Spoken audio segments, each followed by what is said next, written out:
नमस्कार, आप देख रहे हैं न्यूज़ 24। आपके साथ मैं हूं अपूर्व मिश्रा। 75,000 तालिबानी सैनिकों के सामने 3 लाख अफगानिस्तानी सैनिकों ने सरेंडर क्यों किया?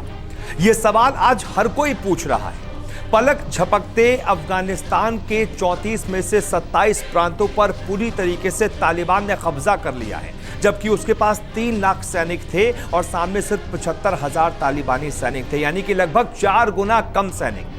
लेकिन फिर भी तालिबान ने अफगानिस्तान को पछाड़ दिया, अफगानिस्तान को सरेंडर करने को मजबूर कर दिया।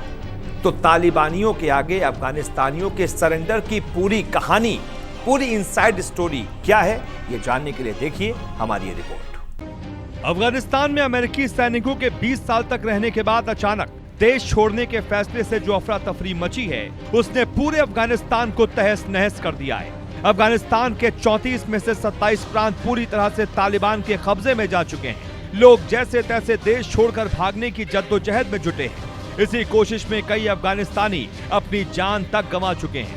लेकिन क्या आपको पता है, अमेरिका की फैलाई ऐसी अफरा तफरी पहली बार नहीं है और न ही अफगानिस्तान इसका शिकार बनने वाला पहला देश। दूसरे विश्व युद्ध के बाद कम से कम 4 बड़े मौकों पर अमेरिका 4 देशों को इसी तरह अनाथ छोड़कर भाग चुका है। तो चलिए आपको बताते हैं कब, कैसे और किन देशों से अमेरिका इसी तरह भाग निकला जैसे वो अफगानिस्तान से भागा। वियतनाम। लगातार 19 साल लड़ने के बाद वियतनाम को छोड़कर भाग गया था अमेरिका। अमेरिका के पीछे हटने के मामलों में सबसे ज्यादा चर्चित है वियतनाम का किस्सा। 19 साल की भीषण बमबारी के बावजूद अमेरिका उत्तरी वियतनाम को झुका नहीं सका।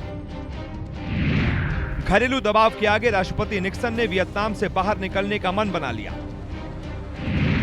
इसके बाद वियतनाम में भी वही हुआ जो आज अफगानिस्तान में हो रहा है।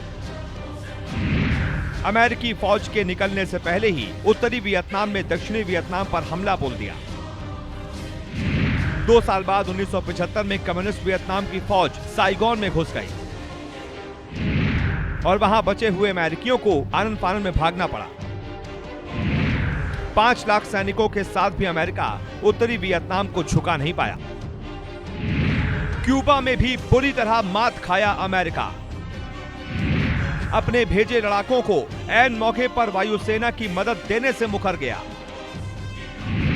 वियतनाम ही नहीं, क्यूबा में भी अमेरिका को मुंह की खानी पड़ी। जनवरी 1959 को कम्युनिस्ट क्रांतिकारी फिदेल कास्त्रो ने क्यूबा के तानाशाह बतिस्ता की सत्ता उखाड़ फेंकी। कास्त्रो ने लैटिन अमेरिका के कई देशों में भी कम्युनिस्ट क्रांति को हवा देना शुरू कर दिया। ऐसे हालातों में जनवरी 1961 में अमेरिका ने क्यूबा से कूटनीतिक संबंध तोड़ लिए। राष्ट्रपति आइजनहावर ने कास्त्रो का तख्ता पलटने की योजना पर काम शुरू किया। अप्रैल 1961 में अमेरिका के 3 विमानों ने क्यूबा के एयरबेस पर बमबारी कर दी। इन विमानों को क्यूबाई पायलट ही उड़ा रहे थे। अमेरिकी हथियारों और ट्रेनिंग के साथ 1200 क्यूबाई लड़ाकों ने क्यूबा पर हमला बोल दिया। कास्त्रो को पहले ही इस हमले की जानकारी मिल चुकी थी। क्यूबा की वायुसेना ने हमलावरों की ज्यादातर नावों को डुबा दिया। आइजनहावर के बाद राष्ट्रपति बने जॉन एफ कैनेडी ने ऐन मौके पर हवाई मदद देने से मना कर दिया। कुछ ही घंटों में 100 से ज्यादा हमलावर मारे गए, करीब 1100 को पकड़ लिया गया। इस घटना के बाद सोवियत संघ ने क्यूबा में परमाणु मिसाइल तैनात कर दी। भनक लगते ही अमेरिकी नौसेना ने क्यूबा की घेराबंदी कर दी। अमेरिका ने सोवियत मिसाइल न हटाने पर परमाणु युद्ध की धमकी दे दी। दोनों देश परमाणु युद्ध की कगार पर आ खड़े हुए। ऐन मौके पर सोवियत संघ मिसाइल हटाने को राजी हो गया और यह संकट टल गया। इस संकट को क्यूबन मिसाइल संकट कहा जाता है। सोमालिया में भी मानवीय मिशन छोड़कर भाग गया था अमेरिका। जनवरी 1991 में सोमालिया में विद्रोही गुटों ने राष्ट्रपति सियाद बरे का तख्ता पलट दिया। सोमालिया की राष्ट्रीय सेना के सैनिक अपने अपने कबीलों के गुटों में शामिल हो गए। पूरे सोमालिया में सत्ता हथियाने के लिए गृह युद्ध छिड़ गया। ऐसे में अमेरिका ने राजधानी मोगादिशु में सेना की एक टास्क फोर्स भेजी। यह हमला अमेरिका के लिए बड़ी मुसीबत बन गया। मिशन के दौरान विद्रोहियों ने अमेरिकी सेना के 2 ब्लैक हॉक हेलीकॉप्टर उड़ा दिए। अभियान के दौरान 19 अमेरिकी सैनिक मारे गए और करीब 73 घायल हो गए। मारे गए अमेरिकी सैनिकों के शवों को विद्रोहियों की भीड़ ने सड़कों पर घसीटा। इन सभी क्रूर तस्वीरों की रिकॉर्डिंग अमेरिकी टीवी पर प्रसारित हुई।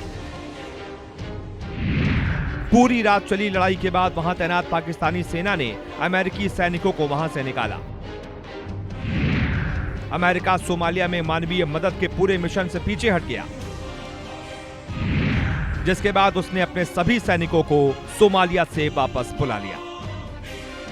तो कुल मिलाकर वियतनाम, क्यूबा, सोमालिया की ही तरह अफगानिस्तान से भी अमेरिका लंबे समय के बाद रहने के बाद भाग खड़ा हुआ और उसका अंजाम क्या हुआ ये आप सबके सामने है।